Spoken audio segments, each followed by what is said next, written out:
आज मैं आपको एक कहानी सुनाना चाहता हूँ।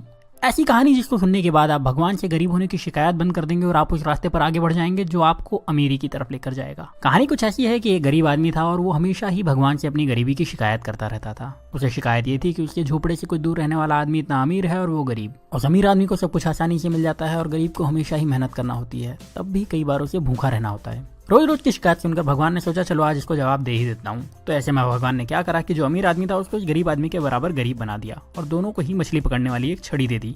दोनों को एक बराबर का झोपड़ा दे दिया और दोनों के हालात बिल्कुल एक जैसे कर दिए। क्योंकि दोनों ही बराबर के गरीब थे और दोनों के पास मछली पकड़ने वाली छड़ थी तो दोनों ही मछली पकड़ने लगे। पहले दिन दोनों ने ही 10 मछलियां पकड़ी। मछली पकड़ने के बाद जो आदमी पहले से गरीब था उसने पूरी 10 मछलियों को बेच दिया और बदले में उसे 2000 रुपए मिले। अब इस आदमी ने अपने लिए और अपने परिवार के लिए अच्छा खाना खरीदा, थोड़ी मिठाई खरीदी और उस आदमी ने अपने पूरे परिवार के साथ मिलकर वो रात बहुत अच्छी तरीके से पार्टी करते हुए बनाई। लेकिन जो आदमी अमीर से गरीब हुआ था उसने सिर्फ 9 मछलियां बेची। उसने एक मछली को अपने परिवार के साथ मिलकर खा लिया और बाकी की 9 मछलियों को बेचकर 1800 रुपए कमा लिए। हालांकि ऐसा करने पर उसके परिवार को भूखा रहना पड़ा, लेकिन फिर भी उसने यही किया। अगले दिन उसने 1000 रुपए खर्च करके एक मछली पकड़ने वाली छड़ खरीदी और 500 रुपए एक इंसान को देकर अपने साथ काम करने के लिए रख लिया और 300 रुपए बचाकर रख लिए ताकि कभी जरूरत पड़े तो काम आ सके। अब अगले दिन जो इंसान पहले से गरीब था, जिसने अपनी मछली के सारे पैसे पहले ही खर्च कर दिए थे, उसे फिर से 10 मछलियां मिली। इस बार भी वही हुआ। शिकायत करने वाले शख्स ने अपनी सारी मछलियों को बेच दिया और उस पूरे पैसे को अलग अलग जगहों पर खर्च कर दिया। लेकिन जिस इंसान को भगवान ने गरीब बना दिया था उस इंसान को अब 20 मछलियां मिली। इस बार उसने 18 मछलियों को बेचा और 2 मछलियों को अपने परिवार के साथ खाकर सो गया। इस बार उसके परिवार को थोड़ा खाना ज्यादा मिला, लेकिन उनका पेट ठीक से भरा नहीं था। फिर भी किसी ने शिकायत नहीं की। अगले दिन फिर वही हुआ और जिस इंसान को भगवान ने गरीब बनाया था उसने 18 मछलियों को बेचे हुए 3600 रुपए से 2000 रुपए निकाल करके 2 छड़ और खरीदी और उसके साथ ही 3 लोगों को अपने साथ काम करने के लिए रख लिया, हर एक को 500 रुपए देकर के। उसके पास 100 रुपए अभी भी बचे थे तो उसने वो पैसे बचत में लगा दिए। उस दिन भी शिकायत करने वाले को सिर्फ 10 मछलियां मिली, उसे 2000 रुपए मिले और उसने उन सारे पैसे को फिर से किसी न किसी जगह पर बहाने बना करके खर्च कर दिए और उसके पास जरा भी पैसे उसने नहीं बचाए।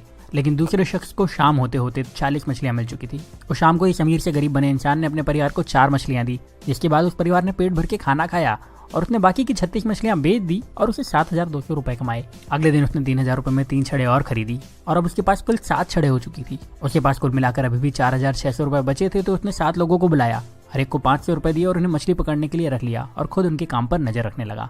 इतना पैसा खर्च करने के बाद भी उस इंसान के पास 1100 रुपए बच गए थे। जब शाम हुई तो इस इंसान के पास 70 मछलियां थी। उसके पास पहले से ही 1100 रुपए थे। उसने दिन भर कोई काम नहीं करा था तो वो ज्यादा थका हुआ भी नहीं था। उसके पास 7 छड़े थी जो कि इसकी ही थी, उसकी एसेट थी। उसके पास काम करने वाले लोगों की एक टीम थी जो उसके लिए काम करती थी। और शाम को इस इंसान ने 66 मछलियों को बेचकर 13,200 रुपए कमाए। उसके पास पहले के बचे हुए 1100 रुपए तो थे ही, मतलब अब उसके पास अच्छी खासी पूंजी भी थी और उसने परिवार को मछलियों के साथ अच्छा खाना भी खिलाया। अगले दिन उसने फिर से कुछ छड़े खरीदी, इस बार ज्यादा लोगों को काम पर रखा और पहले से ज्यादा पैसे कमाए। रात को परिवार के साथ मछलियां खाई और थोड़ा अच्छा खाना भी खाया। वो आदमी यही काम हर रोज करता रहा और थोड़े दिन में पहले से ज्यादा अमीर हो चुका था। उसने अपने पुराने घर को फिर से खरीद लिया और अब उसके लिए मछली खाना मजबूरी नहीं शौक था। साथ ही अब उसे काम करने की जरूरत नहीं थी क्योंकि उसने अपने काम की देखभाल के लिए कई मैनेजर्स, अकाउंटेंट और दूसरे लोगों को रख लिया था और वो अपने पैसे दूसरी जगह इन्वेस्ट भी कर सकता था। लेकिन जो शिकायत करने वाला इंसान था वो अभी भगवान से यही शिकायत कर रहा था कि भगवान आपने मुझे गरीब क्यों बनाया और उस अमीर इंसान को इतना आराम क्यों दिया। अब आप समझदार हैं, आप ये समझ चुके होंगे कि भगवान किसी का फेवर नहीं करते, वो सभी को एक जैसे ही देखते हैं, सभी को एक जैसे मौके देते हैं, सभी को एक जैसे संसाधन देते हैं, सभी को सफल और धनवान होने का अधिकार देते हैं। पर आपको ये भी समझना होगा कि दुनिया में कुछ भी फ्री नहीं मिलता। इस कहानी में भी आपने देखा कि उस इंसान ने गरीबी से वापस अमीर होने के लिए पहले कुछ समय तक आधा पेट खाना खाया, उसके बाद भरपेट खाना खाया, फिर भी बचत के साथ पैसे खर्च करे और अपने पैसे को सही तरह से इन्वेस्ट भी करता रहा। जबकि गरीब इंसान सिर्फ मजे में लगा रहा और शिकायत करता रहा और हमेशा गरीब बना रहा। अगर आपको लगता है कि अमीर इंसान रिच होने के लिए तकलीफें नहीं उठाते तो ऐसा नहीं है। वो गरीबों से ज्यादा तकलीफ उठाते हैं। वो अपने आराम के लिए गरीब लोगों से ज्यादा मेहनत करते हैं पर शिकायत नहीं करते और वो अपने पैसे का सही इस्तेमाल करते हैं, इसीलिए उन्हें अमीर होने का अधिकार भी है। तो अगर आप गरीब हैं तो अपनी गरीबी की शिकायत मत करिए, बल्कि उस काम को पूरी ईमानदारी से करिए जो आपको मिला है। ये सोचिए कि उसमें ज्यादा से ज्यादा पैसे कैसे कमाया जाए और अपने पैसे को सही तरह से खर्च करिए, अपने पैसे को सही तरह से इन्वेस्ट करिए। और जब आप ऐसा करेंगे तो आपको अमीर होने से कोई नहीं रोक पाएगा, कोई भी नहीं। अब यहाँ मैं आपसे एक सवाल करने वाला हूँ और कमेंट में उसका जवाब जरूर दीजिएगा। क्या आपको लगता है कि भगवान या किस्मत सच में आपकी गरीबी के जिम्मेदार हैं? और अगर अभी तक आप यही समझते थे तो आपने अपनी सोच बदली या नहीं? अपना जवाब मुझे कमेंट में जरूर बताइएगा। अगर आपने अपनी सोच बदल ली है और आपको लगता है कि ये वीडियो ज़्यादा से ज़्यादा लोगों के पास जाना चाहिए तो इस वीडियो को दूसरों को शेयर करिए। इतना ज़्यादा शेयर करिए कि लोग अपनी जिम्मेदारी खुद लेना शुरू कर दें और फिर कोई भी रुकावट उन लोगों को अमीर होने से ना रोक पाए। तो इस वीडियो को आप शेयर करिए फेसबुक पर, इस वीडियो को शेयर करिए अपने व्हाट्सएप पर, इस वीडियो को शेयर करिए अपने व्हाट्सएप के सारे दोस्तों के ग्रुप में। जहाँ आप शेयर कर सकते हैं वहाँ शेयर करिए। जितनी ताकत से शेयर कर सकते हैं उतनी ताकत से शेयर करिए।